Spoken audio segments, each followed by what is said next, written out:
시간이 지날수록 계속 만나야 하나를 고민하게 되는 사람이 있습니다. 친구니까 거리만 좀 두면 되지 않을까요? 물론 그런 사람도 있지만 아예 빨리 결단을 내려야 할 사람도 있습니다. 인간은 혼자서는 살아갈 수 없는 존재이지만 나에게 악영향을 미치는 사람과 억지로 관계를 이어나갈 필요는 없습니다. 모든 인연을 감수하려 하면 인생이 남노하고 괴롭습니다. 오랜 친구니까 무조건 참거나 받아들여라. 만난 시간이 중요한 게 아닙니다. 감당하기 어려운 인연은 적절히 손절하는 것이 좋습니다. 나중에 후회해봐야 뒤늦게 발견된 암세포와도 같습니다. 빠르게 잘라내야만 내가 살 수 있습니다. 우리는 인연을 맺음으로써 도움을 받기도 하지만 그에 못지않게 피해도 많이 당하는데 대부분의 피해는 진실 없는 사람에게 진실을 쏟아부은 대가로 받는 벌입니다. 어떤 인연을 만나고 맺느냐에 따라서 내 행복과 불행이 결정됩니다. 여러분 가까이 있는 사람들이 여러분 인생을 만듭니다. 인생을 살아보니 인연은 아름답기도 하고 감사하기도 하고 불편하기도 고통스럽기도 합니다. 나이 들수록 아름답고 감사한 인연들만 안고 가셔야 됩니다. 운명은 타고나는 것이지만 팔자는 만들어가는 것입니다. 맞지 않는 인연의 끈을 놓지 못하고 끝까지 잡고 계시면 자기 팔자 자기가 꼬는 겁니다. 때문에 여러분의 방에 절대 아무나 들여서는 안 됩니다. 오늘 말씀드릴 유형의 사람은 오랜 친구라도 반드시 인연을 끊어야 되는 사람입니다. 그냥 평생 가까이 두지 않는 것이 낫다고까지 말씀드릴 수 있습니다. 영상을 끝까지 시청하셔서 더 이상 인간관계 때문에 나의 귀한 시간과 감정 낭비하지 않으셨으면 합니다. 첫 번째는 얻어먹기만 하는 사람입니다. 살다 보면 남에게 베풀 줄은 전혀 모르고 얻어먹기만 하는 사람들이 있습니다. 이런 사람들은 처음 한두 번은 내가 베풀 수 있어도 계속되면 온갖 정이 떨어지고 결국엔 질려버리고 맙니다. 상대가 좋은 차 탄다고 돈 제일 많이 번다고 이유를 대며 계속 얻어먹습니다. 다른 사람이 잘 된 것이 자기 덕분인 양 주인 행세하는 그 거지근성은 어디에서 나온 것인지 참 궁금합니다. 권리도 아닌데 권리인 양 착각하는 사람들은 인격이 미성숙한 사람입니다.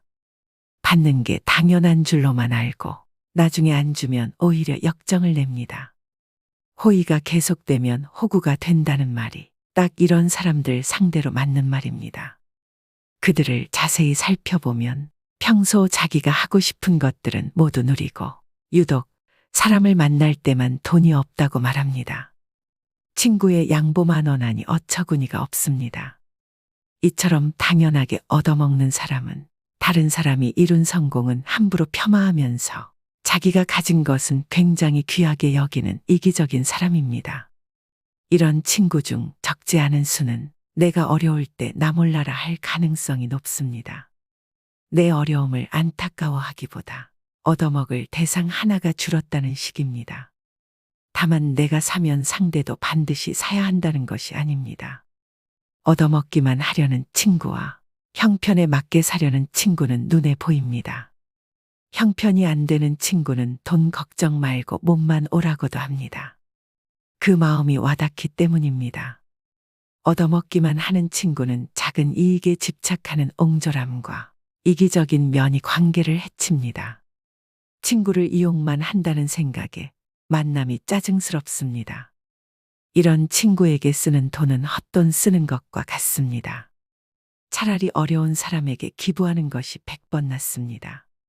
얻어먹기만 하고 베풀 줄 모르는 사람은 평생 가도 그 버릇을 못 고칩니다. 이런 사람을 가까이 하면 내 주머니만 가벼워지고 내게는 득될 것이 하나도 없음을 명심하셔야 됩니다. 두 번째는 부정적인 사람입니다. 만날 때마다 우울한 얘기, 힘든 얘기, 불평불만을 쏟아내는 사람입니다. 매번 들어주다 지쳐 해결 방안을 찾아주면 온갖 핑계를 대며 안 돼, 못해를 시전합니다. 새로운 가능성과 희망에 대해 얘기하는 상황에서도 이건 이래서 못한다. 그건 저래서 안 된다. 안 되는 이유들만 늘어놓습니다. 어떻게든 부정적인 흠만 후벼 파는 사람입니다. 즉, 나를 소모해서 자신을 충전시키는 에너지 뱀파이어 유형입니다. 곁에 두게 되면 제일 위험한 인물이라고도 할 수 있는데요. 부정적인 에너지는 반드시 서로 전염됩니다. 이 과정은 나도 모르게 일어나기 때문에 더더욱 알아차리기 힘듭니다. 이런 사람이 옆에 있으면 될 일도 안 됩니다. 부정적인 사람과 시간을 많이 보내게 되면 현상에 대한 객관화가 잘 안 돼서 바른 방향으로 가기가 어렵습니다. 즉, 호랑이 입에 여러분의 머리를 넣어선 안 된다는 말입니다. 이런 사람들은 주위의 에너지를 뺏고 건설적인 생각을 차단시키는 아주 위험한 존재인데요. 나의 꿈도 내 목표도 모두 차단시킬 사람입니다. 특히 내가 힘들거나 불안정한 상황일 때는 더더욱 영향을 받고 흔들리기 쉽기 때문에 1순위로 멀리해야 될 사람입니다. 말이 씨가 된다는 말 다들 들어보셨을 겁니다. 말에는 생각이 담겨져 있고 생각은 그 무엇보다 크고 강력한 존재이기에 우리는 늘 조심하고 또 조심해야 합니다. 처음엔 무심코 들었던 그 부정적 씨앗이 나중에는 자신을 집어삼킬 수도 있음을 명심하셔야 됩니다. 사람을 곁에 두는 것은 정말 신중히 해야 하는 일인데 부정적인 사람을 곁에 둔다는 것은 내가 하는 모든 일이 잘 안 풀리고 나쁜 상황만을 맞이하고 싶다는 이야기와도 같습니다. 오히려 만나는 모든 사람을 존중하고 배우려는 긍정적인 태도를 가지고 있는 사람과 가까이 해야 됩니다. 단언컨대 부정적인 사람은 여러분의 인생에 단 1%도 도움이 안 됩니다. 과감히 손절하셔야 됩니다. 세 번째는 뒷담화하는 사람입니다. 우리가 인생을 살아가면서 아예 뒷담화를 안 할 수는 없다고 생각합니다. 자신의 속상했던 일이나 감정을 신뢰할 만한 사람에게 털어놓는 것은 감정 정화의 효과가 크다고 생각하는데요. 하지만 지금 말씀드리는 손절해야 될 사람은 틈만 나면 뒷담화를 일삼는 사람입니다. 뒷담화를 주기적으로 하는 사람들은 상대방을 깎아내림으로 자신이 일시적으로 우월해 보이는 느낌을 즐깁니다. 자신의 열등감을 뒷담화로 해소하려는 것이죠. 또 듣는 사람이 공감하지 않을 경우에는 넌 내 편이 아니구나라고 생각하며 그 사람에 대한 험담을 또 다른 누군가에게 하는 패턴을 가지게 됩니다. 나는 아니겠지라고 안일하게 생각하다가 뒤통수를 맞게 됩니다. 상대가 자주 뒷담화를 하는 기색이 보인다면 바로 머릿속에서 경고 신호를 올리셔야 합니다. 특히 이런 사람들의 가장 큰 문제점은 어디서 전해들은 이야기를 부풀려서 사실인 양 여기저기 퍼나르고 남의 치부나 약점까지도 전혀 경각심 없이 나불거릴 수 있다는 점입니다. 어렵게 꺼낸 내 비밀 이야기도 다른 사람들에게 고스란히 전달될 수 있다는 점을 명심하셔야 됩니다. 뒷담화 잘하는 친구가 있는 모임에 가보면 자신들의 이야기는 없고 남의 이야기로 시작해 남의 이야기로 끝이 납니다. 만남을 마치고 돌아가는 길에는 허무함만 들고 때로는 부정적인 감정에 사로잡히기도 하죠. 이처럼 지나치게 남의 이야기를 입에 올리고 상대방의 단점만을 콕콕 집어내 험담을 일삼는 사람은 내 정신 건강에 해롭습니다. 이런 사람은 타인을 볼 때 애초에 좋은 점보다는 나쁜 점부터 먼저 보는 사람이기 때문에 가까이 둬서 좋을 것이 하등 없다는 이야기입니다. 손절은 빠를수록 좋고 다들 아시겠지만 사람은 절대 바뀌지 않습니다. 관계를 개선하려는 노력 자체가 에너지 낭비입니다. 뒷담화를 일삼는 사람을 손절하는 것은 사람을 잃는 것이 아니라 내면의 평화를 챙기는 일임을 명심하셔야 됩니다. 네 번째는 가스라이팅을 일삼는 사람입니다. 뱀같이 교활하고 가스라이팅하는 사람을 잘못 만나면 인생 완전히 종치고 파탄납니다. 다른 유형의 사람들은 사람 자체가 악한 것은 아닐 수 있는데 이 유형의 사람들은 애초부터 타인을 조종하려는 악한 의도를 품고 있는 자들인데요. 가스라이터는 우리 일상생활에서 흔히 볼 수 있습니다. 너를 제일 잘 아는 사람은 나야. 다 널 생각해서 그러는 거야. 너 요즘 예민하다. 가스라이터들의 전형적인 화법입니다. 수많은 거짓말과 과장으로 자신에게 의지하게 만들고 다른 사람과의 관계를 끊게 합니다. 자기의 손바닥 위에 놓고 조종할 수 있는 만만한 사람을 호시탐탐 노립니다. 힘든 상황에 처한 사람들이 이들의 먹잇감이 되기 쉽습니다. 이들은 뱀처럼 교활한 속내를 지니고 있어서 본인의 이득을 위해서라면 타인이 어떻게 되든 전혀 상관하지 않고 자기 욕심과 이웃만을 채우기 위해 교묘하게 접근하는데요. 이런 악질인 가스라이터에게 휘둘리게 되면 결국 자기 자신을 믿지 못하게 되고 무능력하게 변하거나 의지가 사라집니다. 이럴수록 가스라이팅 하는 사람에게 더욱 의지하게 되는 것이 문제입니다. 그렇기 때문에 이런 사람들은 잘 알아보시고 단칼에 잘라내셔야 합니다. 5번째는 자기는 급이 다르다는 사람입니다. 오랜 친구의 경우 나이 들수록 사는 형편이 천차만별이 됩니다. 사회적 위치나 부에서 차이가 납니다. 동창 모임에 나가면 이런 차이는 확실히 체감됩니다. 어릴 적 순수했던 시절로 돌아가 이야기를 나누게 되지만 사실 너무 차이가 나면 불편한 것은 사실입니다. 사는 방식이 틀리다 보니 대화가 통하지 않기도 합니다. 이런 경우 친구를 존중하는 마음을 가진 사람들은 티를 내지 않으려고 노력합니다. 자신이 잘 사는 것에 대해 친구가 불편해할까봐, 혹시나 자신이 티낼까봐 조심합니다. 반면 본인의 형편이 더 낫다고 친구를 깔보고 급을 나누는 사람이 있습니다. 심지어는 한참 즐겁게 대화하다가 이것 봐라라는 듯 친구의 행동을 어처구니 없다며 쳐다봅니다. 직장이었다면 나에게 이렇게 말하지 못한다. 직장에서의 직급을 친구 사이에서도 적용하나 봅니다. 친구를 마치 부하로 생각하는 듯한 언행을 하는 경우가 있습니다. 더 심한 건 그동안 몰랐지만 급을 나누고 있었다는 사실을 안 경우입니다. 예를 들어 친구를 자기 아래급으로 여겨왔던 것처럼 한 계급 아래로 보는 말투, 난 너와 급이 다르다는 식으로 행동합니다. 한마디로 어디서 감히입니다. 이런 관계는 건강한 친구 관계라고 하기 어렵습니다. 어디 무서워서 쳐다보기라도 하겠습니까? 하루빨리 손절이 시급한 사람입니다. 이런 사람은 만날수록 스트레스만 받고 후회만 하게 됩니다. 6번째는 전형적인 내로남불 유형인 사람입니다. 같은 상황 속에서도 나는 되고 너는 안 된다고 하는 사람들이 있습니다. 이런 사람 특징은 자기 자신에게는 한없이 관대하고 남에게는 옹졸해서 엄격한 잣대를 들이밀죠.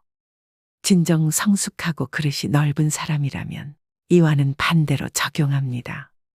자기 자신은 엄격하게 돌아보고 다른 사람은 너그럽게 용서할 줄 알아야 합니다. 하지만 이런 내로남불 유형의 사람들은 남이 자기에게 하는 실수는 티끌만큼도 용납을 못하면서 자기가 저지른 잘못은 그럴 수도 있지라며 뻔뻔한 태도로 일관합니다.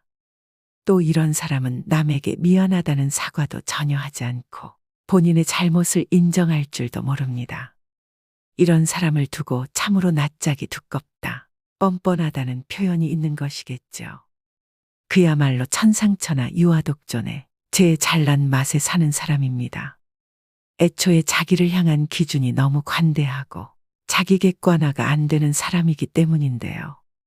이런 사람과 대화를 하다 보면 우라통이 치밀거나 속에 천불이 납니다. 이 사람과 똑같은 사람이 되기 싫어 꾹꾹 참으며 배려심 있게 행동하지만 결국 같은 상황이 되풀이되는 악순환입니다. 이런 사람과 엮이면 매우 피곤하고 아무리 말을 하고 설득을 해도 씨알도 먹히지 않기 때문에 그냥 차라리 조용히 손절을 하고 멀어지는 것이 내 심신안정에 이로운 길입니다. 마지막 7번째는 시간이 아깝게 느껴지는 사람입니다. 의미 있는 만남인지 아는 방법은 무엇일까요? 누군가와 헤어져 집으로 갈 때 발걸음이 가볍고 기분이 좋다면 의미 있는 만남이라고 말합니다. 반대로 울적하고 함께 보낸 시간이 아깝게 느껴진다면 잘못된 만남으로, 이런 만남은 인생을 소모하고 있다는 찝찝함을 남기기 때문에 되도록 피하는 게 좋다고 당부드립니다. 시간을 헛되이 낭비할 바에는 친구를 잃는 쪽을 택하셔야 됩니다. 흘러간 시간은 돌이킬 수 없지만 친구는 새로 사귈 수 있기 때문입니다. 생각보다 인생은 짧습니다. 나이 먹을수록 시간의 의미를 깨닫고 만남을 소중히 여기게 됩니다. 이때 만남은 양이 아니라 질입니다. 사람을 만났는데 느낌이 싸하거나 거북하다면 일단 만남을 중단하는 것이 좋습니다. 이런 사람은 앞으로 위험을 몰고 올지도 모릅니다. 만날수록 내 자존감이 떨어지고 기가 빠진다면 만나지 않는 것이 좋습니다. 느낌은 찜찜한데 억지로 만나고 나면 역시나 기분이 좋지 않은 경우가 많지요. 책 적정한 삶의 저자인 김경일 심리학과 교수가 한 강연에서 제안한 전화번호를 차단하는 방법도 효과적이라고 생각합니다. 찜찜한 사람에게 전화가 오면 조마조마할 때가 있습니다. 전화를 받으면 자기도 모르게 약속을 잡고 약속일이 다가올 때까지 스트레스를 받습니다. 아예 번호를 뜨지 않게 하면 이런 고통에서 벗어날 수 있습니다. 우연히 만나게라도 되면 전화기를 바꾸다가 연락처를 모두 날려버렸다고 하면 됩니다. 이때 절대 구구절절 설명하려 들지 마십시오. 내 마음도 부담스럽고 상대방에게도 들키게 됩니다. 가볍고 간단하게 말하면 됩니다. 죄 지은 사람처럼 행동하고 길게 설명하는 태도는 재발절인 행동입니다. 이런 사람과 애써 만남을 유지하면서 내 소중한 수명을 깎아먹지 마시기 바랍니다. 오늘의 영상 어떠셨나요? 말씀드린 손절해야 되는 사람 유형 7가지는 친구를 떠나서 모든 인간관계에서 통용됩니다. 어릴 때는 인간관계를 정리하고 손절을 하면 세상 큰일이 나는 줄 알았습니다. 그런데 나이가 들수록 내 곁에 나와 잘 맞고 대화가 잘 되는 사람이 있다는 게 감사하다는 생각이 듭니다. 안 맞는 사람들은 하루라도 빨리 끊어내는 것이 내 인생을 윤택하게 만드는 길임을 깨닫습니다. 상처를 받을 것인지 말 것인지, 또 상처를 키울 것인지 말 것인지도 내가 결정합니다. 그 사람의 행동은 어쩔 수 없지만 반응은 언제나 내 몫입니다. 진정한 인연이라면 최선을 다해서 좋은 인연을 맺도록 노력하고, 스쳐가는 인연이라 생각되면 무심코 지나쳐버려야 합니다. 그것을 구분하지 못하고 만나는 모든 사람들과 헤프게 인연을 맺어 놓으면 쓸만한 인연을 만나지 못하는 대신에 어설픈 인연만 만나게 되어 그들에 의해 삶이 침해되는 고통을 받아야 합니다. 사람의 타고난 성격은 좀처럼 변하지 않으므로 고쳐 쓰기보다는 인연을 바꾸어 쓰는 것이 옳습니다. 즉 덩굴손 나무는 가까이 두면 감고 올라가 해롭게 함으로 싹을 잘라버려야 함과 같죠. 물론 상대방이 한두 번 잘못했다고 가차없이 손절하라는 것은 아닙니다. 오랜 친구니까 그동안 이해하고 넘어갔던 부분이 많으실 겁니다. 많이 만나보고 심사숙고해서 내리는 결정입니다. 아닌 줄 알면서도 끝까지 붙들고 계시는 분들이 많습니다. 놓을 땐 놓을 줄도 알아야 됩니다. 모든 미련은 시절에 달린 것이며 언제 떠나느냐의 분기점이 다를 뿐입니다. 다스림에는 한계가 있으며 이를 분별하는 것이 통찰력이죠.